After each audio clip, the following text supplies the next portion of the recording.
answering your tough financial questions for the past 26 years. It's Allworth's Money Matters with co-hosts Scott Hansen and Pat McClain.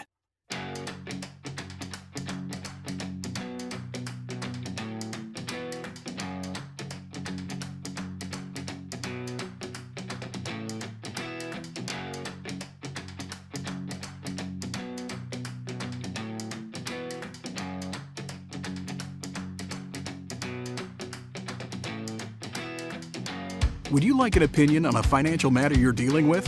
Whether it's about retirement, investments, taxes, or 401ks, Scott Hansen and Pat McClain would like to help you by answering your call. To join Allworth's Money Matters, call now at 833-99-WORTH. That's 833-99-WORTH. Can't get enough of Allworth's Money Matters? Visit allworthfinancial.com/radio to listen to the Money Matters podcast. Welcome to Allworth Financial's Money Matters. I'm Scott Hansen. I'm Pat McClain. Thanks for being part of the program and for joining us today. We're excited to have you with us because we are excited to be doing another program. Yes. Because 25 years. It's funny. I was talking to someone. They said, "Don't you ever get sick of doing the show? You've been doing so long." I think it's not always the first thing I like when I have to go to it, but as soon as I'm in the studio and the mic's on, I'm always having a good time. So It's always good. It's a lot like work. What's that? Like work. You don't always like going to work, but normally when I'm at work, work's okay. Well, a lot of things. I guess in life that's are pretty that much way. like that in life. Oh, you can focus on the nasty and bad parts of things. Anyway, we're glad you're part of it. This show addresses all things financial, but really with a focus on retirement transition. We realize that if you look at baby boomers today heading into retirement, roughly 2/3 say they want to continue some sort of work in retirement. About half of those say they want to work for some sort of pay. We also see the more educated one is, the more likely they are to be working in retirement, not because they necessarily need the money, but because they're doing it for other reasons. But we also believe it's important that people are retirement ready, because 48% of us are going to be forced into retirement earlier than we had planned. And it's good to be in a position where work is an option and not an obligation. And so that's a lot of our plan is to help people to get to that point in life. It's a blessing once we're there. And we want to make sure that people can be in that place. The stability adds the ability to retire if they want. Yes. Stability leads to ability. Stability leads to ability. There we go. Get those marketing people on the phone. Stability. All right. Now, truly, if the more stable your retirement plan is, the greater the ability you will have to be able to retire comfortably. There you go. Yeah, whatever comfortably means. We try to aim for the same standard of living that people were living in prior to retirement. Yes. That's our baseline. As financial advisors. That's our baseline. And for most people, that's it too. Correct. Although sometimes you do see somebody that's saying, I'm willing to have a lower standard of living because I can't stand my job. Yes, and then at that point in time, you try to help them retire. Yeah. So anyway, let's start off with some calls because we love taking calls on this program because we enjoy interacting with people. That's why we're as financial people. It's funny when I remember starting the industry, looking at different career paths to choose. I studied finance because I enjoy finance, and I knew there were some paths that I'd be crunching data most of the time, building models, and I'm like, yeah, I need to be working with people. Yes. Right? Anyway, so here we are in the show. To be part of our program, 833-99-WORTH is the number. Again, that's 833-99-WORTH. And we're starting off with Alan. Alan, you're with Allworth Financial's Money Matters with Scott Hansen and Pat McClain. Yes, hello again, man. Yes, you have totally reimaged yourself. Not that you're any different. You're the same good guys I've been calling for, how many years, as you said? Not 20-something, but at least 10, I think I've talked to thank you. All right. But you have a great new image I see on TV. You're so beautiful, and yet you're doing sort of the Lord's work and trying to help people figure Alan, out. I love you.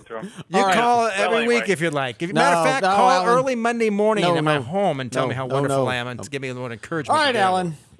Yeah, I know. I'm the guy that I told you. I did work on behalf of the state. I worked in the deferred comp program. I went to CalPERS meetings, just tried to demystify aspects of that for one of our trustees that sat on the board. So in any event, I wanted to ask you. I know you don't talk a lot about it, and I don't believe in it necessarily, but in a negative environment with the very strong potential going forward of, let's say, the U.S. Equity markets, taking a downturn, and then sadly, let's say our economy going into the horrible R word, recession. What is your view on gold? Usually, I hear financial planners talk about maybe a small allocation to real physical bullion or coins and such. And then there's another group of people that say, a more efficient way and a better reward way is gold mining stocks, totally isolated from just the regular indices that you might recommend. They're going to have some of them as part of them. So what's your thoughts on that? And by allocation, kind of like a percentage recommendation if you believe in a bear market. Well, a bear market's going to happen, obviously. Historically, bear markets have occurred about every 3.5 years. The average bear market lasts about 10 months. So we'll have it again. We've had roughly 10 recessions since World War II, somewhere in there.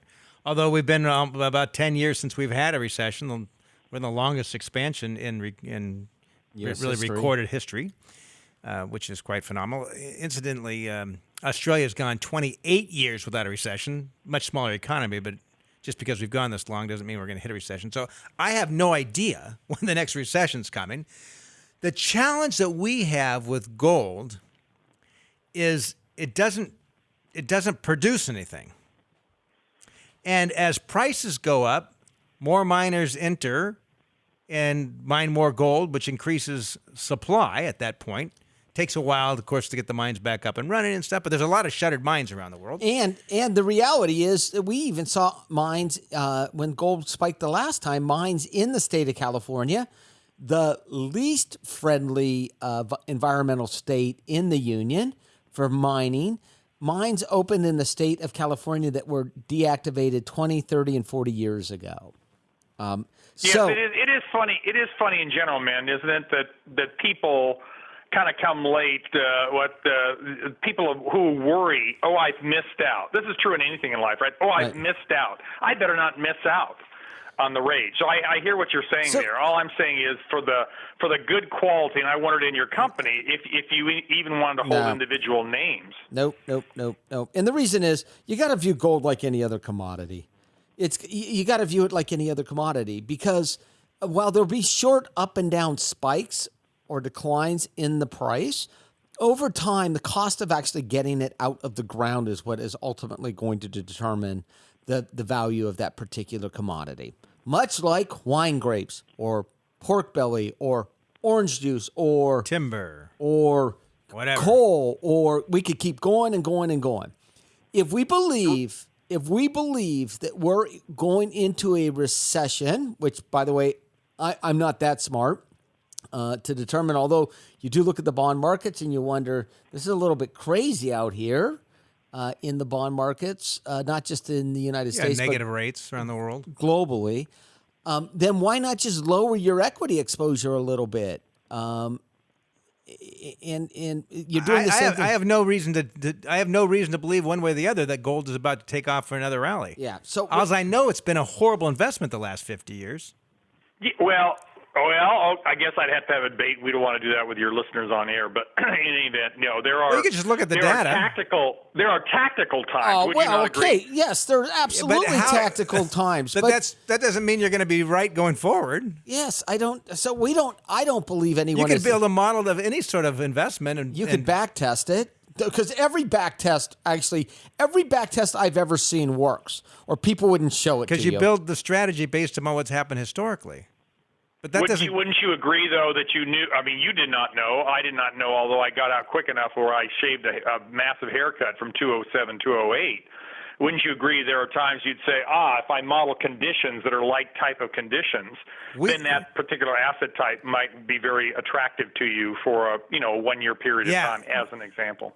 Yes, but I don't see that but because gold doesn't produce anything, it's really hard for us to figure out how do we value that.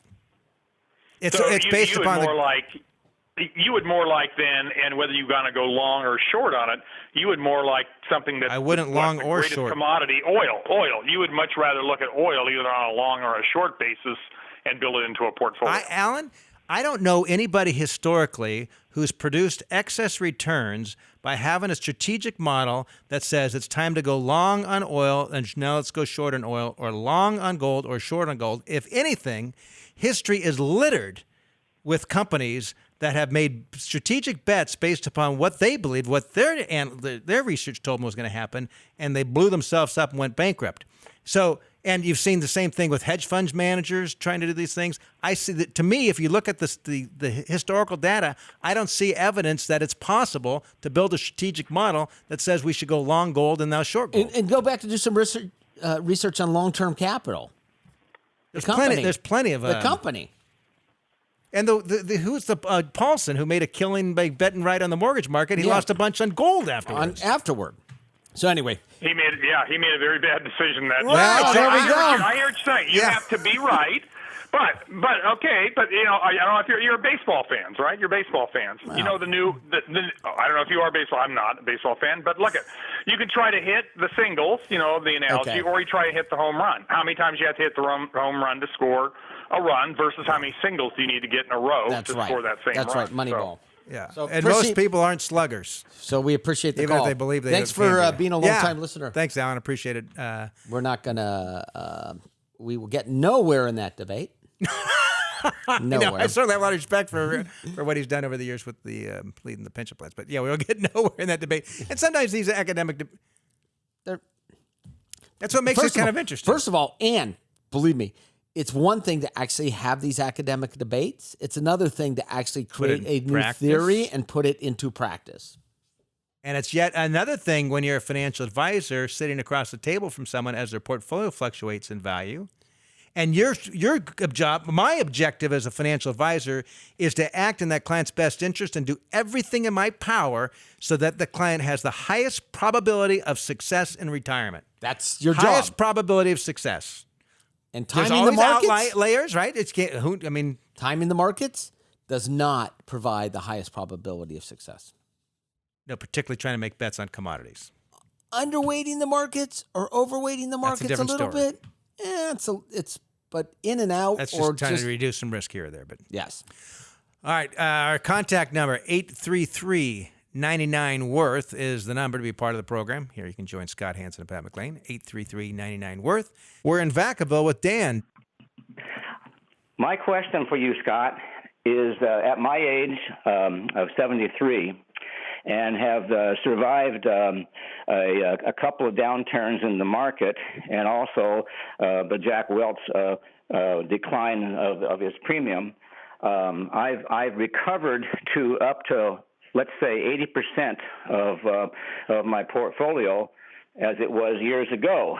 And but at this age, I'm thinking that I better start rearranging my portfolio to where I secure the assets, yet I can still draw some of the money from the assets. And I'm not taking much money now from the portfolio. I'm only taking about $6,000 a year. How big is this portfolio? Well, it's just a micro hair under $1 million. And you're taking out $6,000. How much GE stock did you have in this portfolio? I sold everything and reinvested. I sold the GE stock in two different moves. When? To buy other stuff. When? Jack Welch retired in 2000 and was it? He retired in '99, I think, didn't he? Or somewhere right. It was amazing. That stock was about roughly $60 a share in the year 2000, and today it's $10 or less or something. Doesn't like count. that. I've sold everything from the GE, but I sold it off years ago in two different increments, and have been babying the portfolio. I don't understand how you're only at 80% of the value when you're only taking $6,000 a year. Because from where it was in the peak in 2000. Well, I also have a pension. He didn't sell it all. He didn't sell it all. Because the broad stock market has more than doubled since 2000. Yes. Well, I factored up the growth of and I also buy things. I also buy some good stock, and I figured since since what year was it? It was like since 2010. I've grown 3 to 4% a year every year. That's that's counting the losses in too. So, what's your question for us? My question is as an older person who realizes this market's the 12 or 13 years of a reasonable good market. I don't have enough time to ride a bad market back up again. Well, you're not really spending any money out of this portfolio. Would you like to spend more?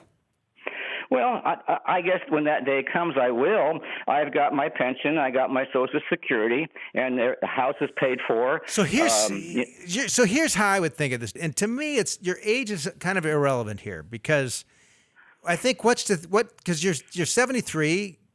I don't know what your health's like, but statistically, you probably got another 15 years on, if you look at a mortality table. That's a very lofty goal. I appreciate that. Well, whatever, let's call it 10 years. You're not spending it, so odds are, I don't know if you're married, but if so, those dollars go to your wife. If not... No, I've been divorced for a lot of years. Okay, then do you have kids? I have one grown son. And is the money going to go to the grown son? Well, yeah, it has to go to him, I suppose. But or it could go to charity. Yeah, I can go to charity. Okay. The fact is, you're not spending much at all of this thing. So right? you've got to manage it for the person that's going to inherit it. Well, and I would, and I appreciate that you'd sold some of the GE. Had you been more diversified, your portfolio would be much higher than 80% of what your value was when Jack Welch retired. Yes. Well, it is diversified. I have an IRA and I have my trust. The trust is actually here's the bottom pretty line. much in line percentage-wise. Because you're barely spending any of this, you have the luxury to do whatever you want. You can keep it all in cash. You could put it all in stock. If I put it in stock, I'd use probably a lot of indexes with a little bit of actively managed around it. No individual securities. But if I was meeting you for the first time and you were the average 73-year-old that came into my office, I'd probably put the portfolio 50% stocks, 50% bonds and cash, assuming that you were going to spend a majority of it in your lifetime. And I would use a well-diversified portfolio. I'd stay away from individual issues. I'd put the bonds in the IRA, and I'd put the stocks in the brokerage account in order to take advantage of the tax efficiency on capital gains and a full step up in basis that is provided by the tax law. And in the IRAs, because they're generating income and you're going to have to take it anyway under required minimum distributions, I would put it there. It's that easy, and that would be my recommendation. Yeah, you don't have to make it terribly complicated, but I highly, I'm just going to lay it out there. You would have been well served to have a good advisor helping you over those years because I guess as you retired from GE, that's why you had a good portion. You talked about when you mentioned Jack Welch to begin with. And for other listeners out there, if you're listening and you've got a high percentage of your portfolio in your employer stock, just point back to GE stock over the last 20 years and or Westinghouse, or Aerojet General, or AT&T, or... Yeah. Anyway, I appreciate the call. We're going to continue on talking with Margarita in Los Angeles. Margarita, you're with Allworth Financial's Money Matters. I have a question. I went through a great divorce, and consequently, I bought a house later. I was about 50, I think, when I purchased the house. So I had a 30. Were you actually, Margarita, were you actually gray at 50 because most 50-year-old women dye their hair? Do they not? I do color mine. Okay, so a gray divorce, I don't know. Scott, you can't ask that question. That's okay. I admit. It's 2019. All right. Nobody has their hair, natural hair. No women has their natural hair. I shouldn't say none. 99% of women don't have their natural hair. Well, I work in an occupation with a lot of males, and believe me, a lot of guys don't have natural hair either. So, yeah. Unfortunately, the guys mostly do the home job, and it's got this reddish hue to it. Whereas, anyway. Okay, so you have a home. It's a 30-year mortgage? Age 50. Yes, sir. Okay, what's your question for us? And The initial loan was for $424,000 for 30 years at the interest rate of 3.75%. Okay. Okay. Currently, the balance on the loan is $287,000. Okay. So I was wondering if it would behoove me to refinance at 4.25%, and that would lower my monthly payment about $145, and therefore I'd have that $145 a month to do other things with. How old are you now? I'm happy 57. Yeah. And I assume you're. This is the only debt you have. Is that correct?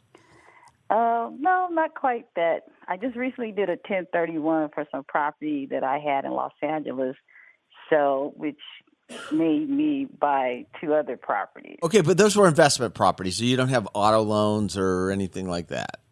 Correct. Okay, and you have money in you're putting money in your company 401k. Yes, and I'm scheduled to retire in about 18 months. Are you going to stay in this home? Yes. And the cost of money is 4.25%. Yes. How for me to refi? Yeah, See, you're increasing your interest expense is going up about $1,500 a year by doing that at the higher rate. Yeah, so you're saving on a monthly payment, but you're re-amortizing over a longer period of time. So you're Another actually 7 years. It's not worth it. It's not worth. So the cost of money is more, which tells us no. $1,500 a year more in interest. So the answer is you should not do this. And I assume that you have enough money to retire comfortably and make the current mortgage payment? Yes. Okay. But I'm also entertaining maybe possibly downsizing as well. Okay, well, perfect. Then you absolutely should not be doing this. Absolutely not, because the cost of money is 0.5% more.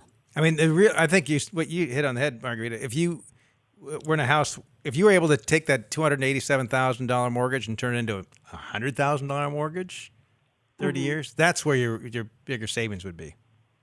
Okay. And do you have a lot of debt on these 2 new properties you just did a 1031 on? I wouldn't say a lot, but it's some debt. One property I was able to purchase outright, and then the second property, because of the amount that I had to deal with the total for the 1031 exchange, the second house, I ended up having to take a small. Okay, good. Good for you. Good. Which tells us that there was plenty of cash in the deal. Yeah, good. We were worried. For you. We're not worried about you now. No, but I'm happy now. For what Margarita just said to the listening audience was she had a value in a property that was a investment property that was so large she couldn't put it into a single property. She had to put it into 2. And for that, we say, good job. Well, thank you. I'm glad somebody. I get kind of nervous, Oh, no. Good job. Deals. Good job. Yeah. Good job. Just continue to. I would not refinance this mortgage. Nope. Just leave it alone. But I like the idea of trying to figure out how to reduce that, and if that means downsizing or moving to a different. Well, then actually, we should change the name from downsizing to something else, because it actually sounds like you're moving down the ladder. If you move to a smaller house, it's not really downsizing. It's normalizing. That's true. Whoever said that you needed 2,700 square foot house or 4,000 or whatever? When did that become the new norm? Why don't we pretend? Have you seen the new houses they build? They're all massive, it seems like. Well, the issue I'm having is, my mortgage payment at this point would equal, let's say, even if I downsize, sort of, my mortgage payment would be about the same. So then I'm like, well, why not have a bigger house? My mortgage payment. Oh, so you want a bigger house? Well, no. I mean, it's funny you say 27 square feet, because my house is about almost 2,800 square feet. Yes. And I'm by myself. My daughters are college graduates, and they're doing fine on their own. So, and they come home and tell me, Mom, you need a smaller house. And I'm like, hey, I don't see a problem with it, because I look at the money issue, because my mortgage payment is X amount of dollars, and if I bought a smaller house, my mortgage payment may stay the same. No. If you bought a less expensive house. If you bought a less expensive What's your house worth, ballpark? She said it's... What? My house roughly about 700,000. And if you were to move to a smaller, how much would that cost you? In the area I live in, maybe 500,000. All right. I mean, if you did that, your mortgage would go from 300,000 roughly to 100,000. Yeah. So and then it would be a difference. Yeah, it's significant. Your payments would go down significantly. Well, I guess I just love my neighborhood. Okay, then well don't go. that's a completely. Yeah. You tried to. We're financial guys. We're not getting super emotional because we've never ever been to your No. house. You've never had us over, so we don't know what it's like. We're just dealing with the money. You're welcome anytime. I know. We'll be over there tomorrow afternoon. I've got 3 kids living in the LA area. One at UCLA and 2 at Loyola Marymount. We'll be over next Saturday afternoon for dinner. Well, congratulations, Dad. That's great. All right, Margarita. All right, Appreciate the call.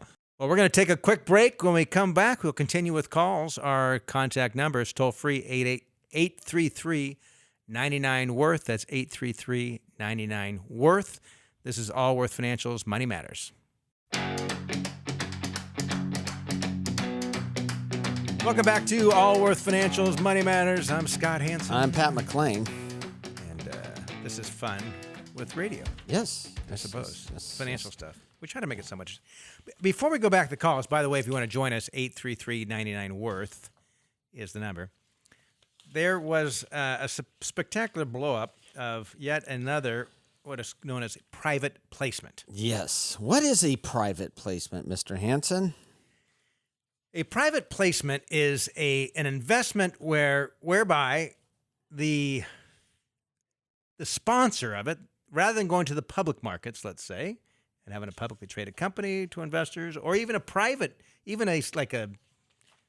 venture, they structure an investment that their whole plan is to sell it through independent broker dealers and pay commissions. Yeah, read salespeople Yes. dressed as financial advisors. That's right. And so here we saw just in the last few weeks This group called GPB Holdings 2. G is in go. P. It doesn't matter. GPB Holdings and GPB Automotive Portfolio. They have seen declines of 25% for the holdings and 39% in the automotive. 39% decline. These are pitched as stable investments. Matter of fact, there used to be somebody who would have radio ads that talked about uncommon investments because they weren't tied to the stock market. So obviously this wasn't tied to the stock market. But you wish it was. You wish it was. You wish it were highly correlated. They're pitched through brokers. So, and sometimes independent broker dealers where an advisor might be calling themselves a fiduciary and might even be stating that they're a fee-based investment advisor, but they also sell financial product. This is why it's so important that you understand where your advisor is getting his or her pay. Where their compensation is coming from. So they raised $1.27 billion. This is not a little bit of money. This is a lot of money. $1.27 billion for these two funds for GPB. And GPP paid $167 million in commissions, 9.3% commission is what 7% to the broker, 2% to these broker dealers. So I actually I Googled this the name of this firm after I read this article, and lo and behold, the first 4 listings were ads that came up for law firms that actually said, if you have a complaint against GPB Capital, call us. Now, odds are you are not an investor in GPP Capital. We don't even know what they are and did very little research on them because it's irrelevant. What is relevant and why you should care is that the structure of this was a private placement, not a publicly traded security. Which means that you didn't know the value on it on a day-to-day basis. There's no exchange to look up the price. You didn't know how the broker that was selling you the product was getting paid. You didn't know for every $100,000 that you gave them, approximately $9,000 immediately went to feed people in the pipeline. By the way, this is also how how non-traded REITs work, non-traded real, very similar syndication process. So when you hear us talk about non-traded REITs, in fact, why are you always ripping on, they ask me, why do you always rip on these non-traded REITs? It's because we see the damage that happens when people come into our office and want to get out of an investment that they cannot get out of because they were in a private placement or a non-traded REIT. They're stuck. Hey, and that's not to say that every portfolio that we're going to build for our clients is stellar and they love it. No, of course not. Right? It's investing. There is inherent risk in all of it. But it is a risk-adjusted return. We do use publicly traded securities and publicly traded ETFs and no-load mutual funds where you know the value on a particular time, and you can sell it whenever you'd like. There's a marketplace for it. There are no marketplaces for things like this. Yeah. This thing started out by paying out a nice dividend to investors. So every month, investors get a nice dividend and think, oh, I love this investment. It's so nice. 15% of those dollars that went back actually were just return of their own principal. And Scott, I misspoke. Earlier I said $1.27 billion. That was just for one of the funds. They overall raised $1.8 billion.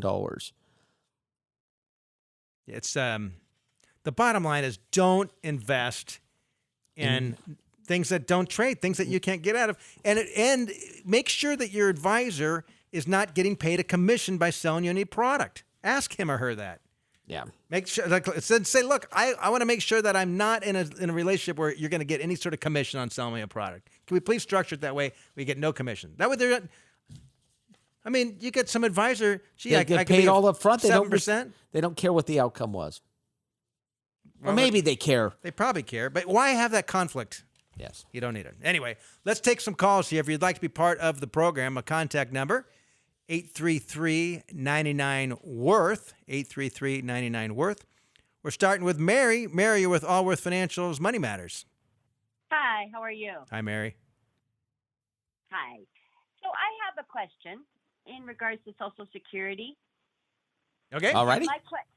My question is, I'm in my late 50s, and I don't plan to draw against my Social Security till my late 60s, God willing, if that works.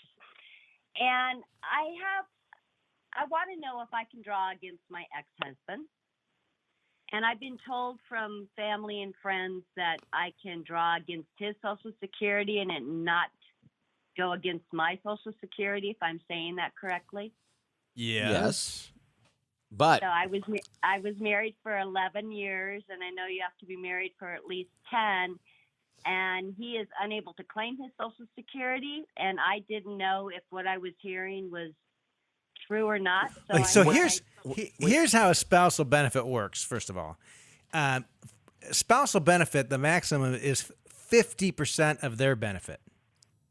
It's not the same as their benefit. It's 50%. And let's say that he started Social Security at age... You said you wanted to work until your late 60s. Unless he's younger than you, there's probably no benefit in this whatsoever. Your benefit is probably more than 50% of his. And if you started claiming at 62 and you were still working, that you would lose that Social Security benefit anyway because you would go over the limit of dollars that you can make while you're receiving benefits. Does it matter if he won't be able to claim his Social Security? And why wouldn't? Did he work at a job where he did not pay into Social Security? No, he's incarcerated. Huh. You know, That's I have a new one no for idea. None. And to my knowledge, will be for some time yet. And how long has he been incarcerated? Well, I'm going to say 10 years. I'm not. So your Social Security benefit's going to be clearly bigger than half of what his would be. Yes, because he hasn't been paying in. Okay. Yeah. So how much do you earn? Approximately how much do you earn? A little over 90 a year. All right. Okay, forget it. So listen, so he's making about 8 cents an hour. Right. Yes. Okay. And they're not withholding any Social Security on that. He's bringing it down to the canteen. Okay. Getting himself. All right, enough of that. The fact is, Mary, your benefit is going to be larger than a spousal benefit would be on his. Yes. Guaranteed. Yes. Don't listen to anyone telling you. Yeah, listen, that's all garbage. Okay, that's what I wanted to hear. Yeah. Because when I first heard that, I thought, well, maybe I should look into No. that. And when a friend says don't, you should, don't. Just Okay. talk about when they start talking, acknowledge and ignore. Talk about the weather. Yes. Okay, that's exactly what I'll do, and I'll just forget that piece like I have already. There we go. Good. Yes. Yeah. No sense bringing that back up all the time. Yeah. Okay. Appreciate the All call. All right. Well, I appreciate that. Yeah. All right. Good. Enjoy the rest of your weekend then. Yeah. Yes, you as well. Thank All right. you. Thank you. Bye-bye. Bye-bye. And let's continue on. Again, if you want to join us, 833-99-WORTH will get you on the program. Let's talk with Bob. Bob, you are with Scott Hansen and Pat McLean, Allworth Financial. Hey, guys. First, I have to tell you that I've learned a lot from you guys over the years, so I totally appreciate that. But I have two questions for you. One is, first, I'll give you a little history. My other half and I have about $2 million in our IRAs. We have about $800,000 in rental real estate, no debt, and from the rents we get about $4,000 a month. His pension will be about $4,000. You got a good rental. And our and our retirement accounts, I think we'll get about $5,000. My two questions for you are: what is a reasonable withdrawal rate? Should I go with 3% or 4% from the retirement accounts? And then second is, for our long-term care, I feel like we could cover it, and we both have longevity in the family to like age 90s, and our relatives who have ever needed it for about 2 years, and then they died.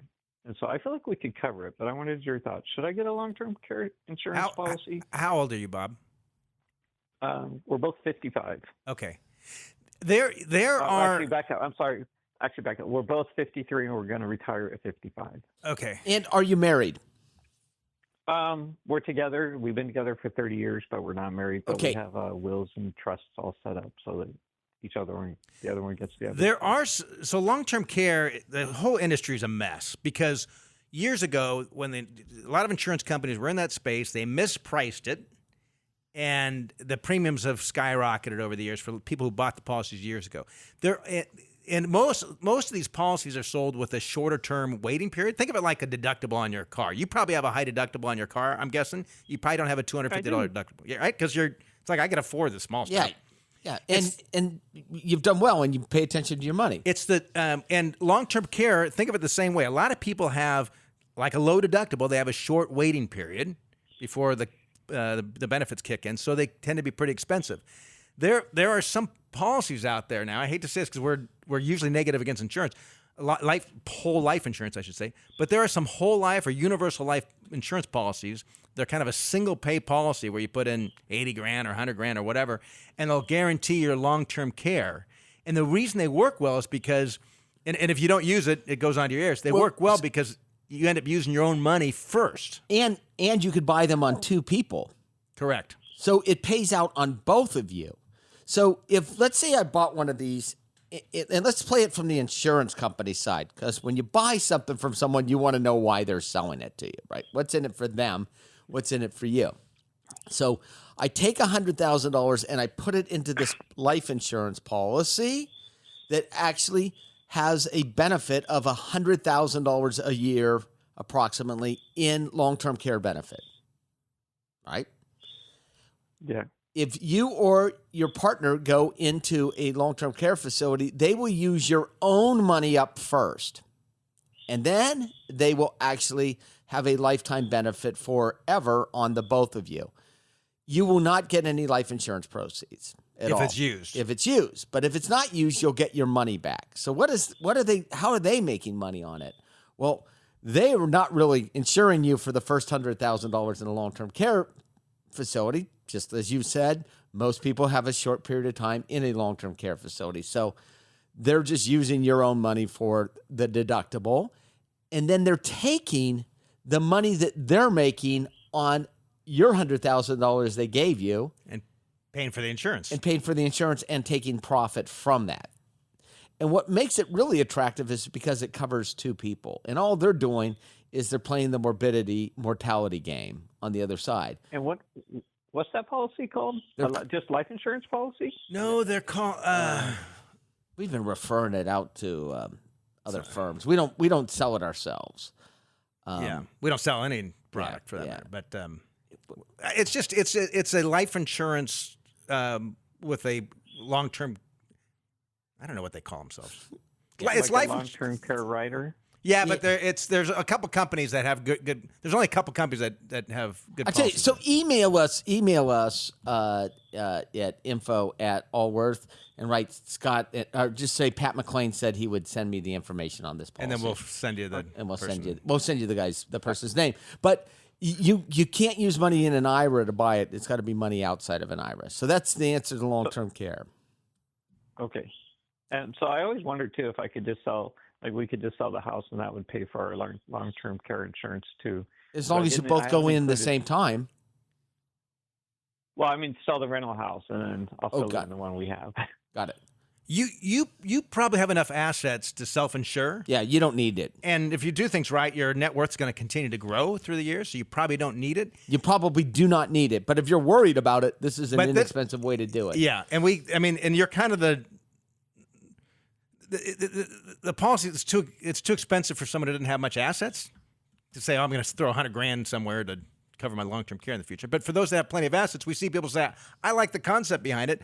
I'm not worried about the 2-year stay, if that's what's necessary, or a 2-year in-home health care. I'm worried about a 15-year dementia. And just to make sure I have it right, I was taking notes. Sorry. So I give them the $100,000 up front, or whatever the number is. A monthly payment or any. That's correct. I'm not paying a monthly payment or anything. That's correct. Okay, that's a great option. No, that is a good option. It makes sense, especially because it covers the both of you. I always have a distrust with insurance companies, which I think is a healthy. But the reality is, you could self-insure. You've got a high enough asset base that you could self-insure. And I assume you have no debt on your primary residence. We have no debt all the way around. Okay, so you could self-insure, but you don't need to.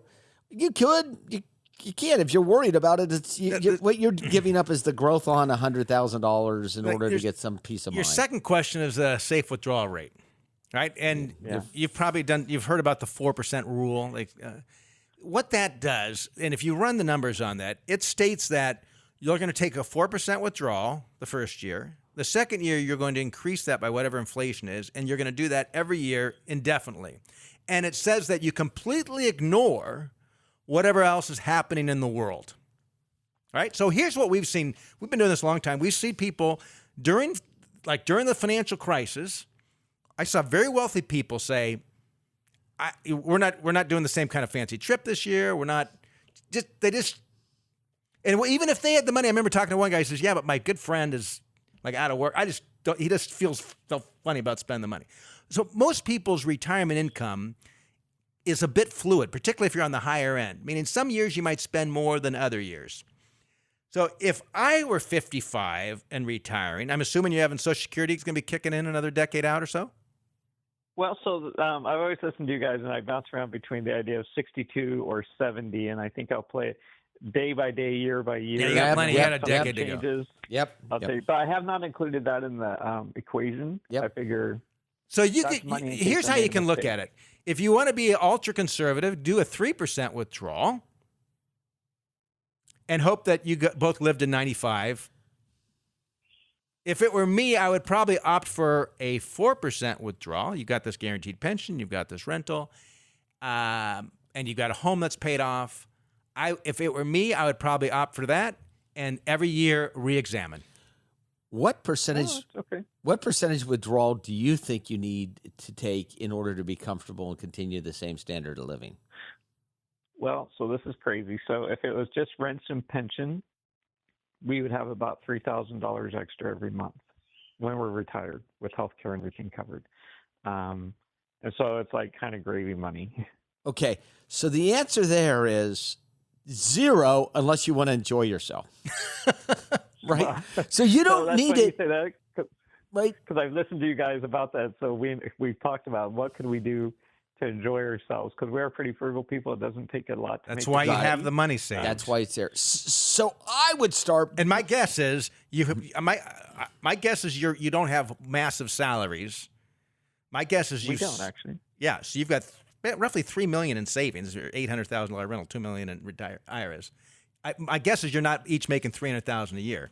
My guess is that you've been good savers for a long time. So pretty much. Yeah, professionals and I would start, because you don't need the money, I would do a 3% distribution and spend the money. All right. Right? Yeah. All right. I would So too. that's good. We And then just have every to year just you can figure out how re-examine to it. spend it. Now you might need to set up a series of equal payments from it, but that's not a. Yeah, it's Series 72T, and you can set that up on one or And you can all split of the them. IRAs so you can back into whatever number you need. So Yeah, I that's figured. Yeah, I've built a spreadsheet about how much I can take out, maximizing my taxes and that kind of thing. And you could take money from your IRAs before you're 59 and a half, as long as you set up as a part of a series of equal payments. And there's some. Go to 72t.net, I think it is, and it kind of describes those rules around that. But good job. Oh, wait, that's a good point. I could start taking out a little bit earlier to save lower my required minimum distribution. Oh, that's correct, and you should. Oh, that's a great idea. Well, thank you. Well, if you're not going to spend it, you convert it to a Roth instead. Either which way, but we prefer you spend it. That's to Pat's point, yeah. Otherwise, the 2 is going to turn into 3, going to turn into 4. But it may make sense for him to actually spend it and convert some to a Roth. Yeah, that's where all the planning. But you're retiring in 3 years? Yep. Yeah. I'd worry about that in 3 years. Well, he's not going to. He's going to worry about it every day. That's why he's going to retire in 3 years with this much money. That's right. Good job. Yeah. Good job. Don't forget to enjoy the money, though. Yeah. All right, we'll do. All right, thanks, Bob. guys. Glad you called. And that is though sometimes the challenge, Pat. Is that is sometimes the challenge. Let's continue on with Douglas. Douglas, you're with Scott Hansen and Pat McLean, Allworth Financial. Gentlemen, good afternoon. Hello, sir. I have taught on college level, so I have money in STRS, State Teachers Retirement System. If I start taking that and Social Security at the same time, that will reduce my Social Security by whatever I take monthly from them. Okay? Yes, correct. All right. So at this point, I am 66. I'm going to work till I am at least 67, which will be February next year. And my plan is to take my Social Security at that point. But I don't want to be penalized with the SDRS money. Can I go ahead and withdraw that as a lump sum? We're only talking thousands. We're not talking a huge number. Withdraw your STRS as a lump sum? Social Security years. My SDRS is probably $5,000-$6,000. Can I draw it as a lump sum now without affecting my Social Security? $5,000 or $6,000 a month? No, total.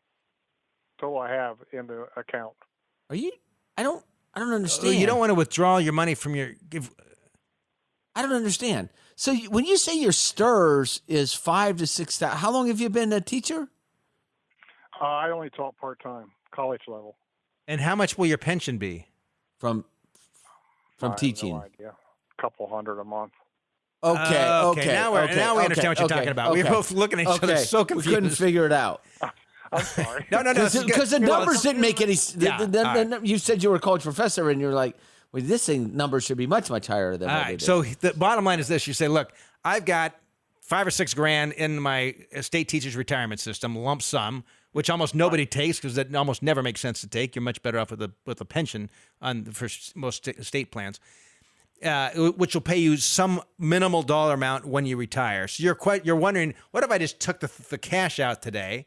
That way I have no state pension.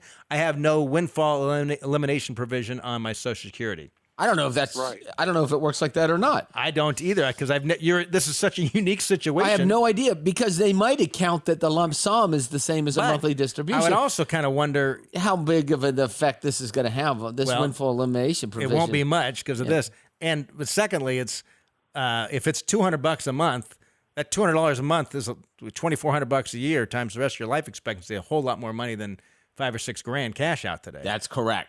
So from an economic standpoint, you're better off taking the monthly pension versus the lump sum. By far.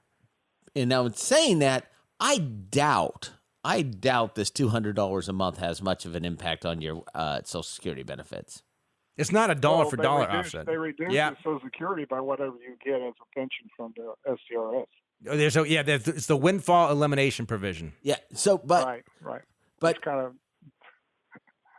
understand. I don't. I still think you'd probably be better off taking the pension. Okay. And it's an interesting situation. I think that if you took it as a lump sum, they're still going to account for it. I would think. Well, the fact is, you still have it. It's those years that you didn't contribute, and here's what: it's those years that you contributed to a pension, a state pension, and not Social Security. That's what triggers the windfall. So my concern is, even if you took the lump sum, you're still going to pay. They'd say no. These were the years that you. I was doing both. I was working full time. But the wages, but they take into consideration the wages that you had that you were contributing to a state retirement system, whether it's state teachers or. But it's not the money that you're losing these dollars didn't affect any of the Social Security benefit that you actually are deriving in the private sector. It is not. It just flat out isn't. The dollars that you put in. So you were a professor at night, right? Right. And by the way, all of my favorite professors at college were actually people that had full-time jobs and were professors on the side. So thank you for that. And you were putting money in the private. You were working for private industry, and you were putting money in the Social Security. Any money that you are losing in this windfall elimination provision is not affecting any of the dollars you put in private industry whatsoever. Doesn't come into account. It's supposed to reduce my monthly payment from Social Security. It's the estimate you receive pretends like you've been paying into Social Security on the wage you receive from teaching. That's where the reduction comes in. Yeah. Okay. So go down and sit down with the Social Security They're not going to have administration. this question. That's what I have to do. They're not going to have an answer to this question. They can get an answer to this question. Probably not at the local office. Someone has it. Probably. I don't think so. It's a really interesting question because it's very unique. So, but you're probably still better off taking the monthly pension. I would think and what did you teach, by the way, Douglas? I teach industrial courses. Oh, good for you. CAD/CAM, machining, CNC programming, stuff like that. Oh, good for you. Good for you. Yeah. I started out as a high school shop teacher, but that was a long time ago. Oh, really? How many fingers do you have? I have all 10. I was never good very in proud of shop that, class, by the way. I appreciate the call. Thanks, Douglas. Well, unfortunately, that is all the time we have during our program. We've got a great educational library at our website, allworthfinancial.com. If you haven't been there a while, we encourage you to go check it out. There's all kinds of guides, tutorials, blogs, etc. Just think about anything you could imagine as you're trying to prepare for your financial future. And we'll see you next week, the same time, the same station, or the podcast. This has been Allworth Financial's Money Matters. This program has been brought to you by Allworth Financial, a registered investment advisory firm. Any ideas presented during this program are not intended to provide specific financial advice. You should consult your own financial advisor, tax consultant, or estate planning attorney to conduct your own due diligence.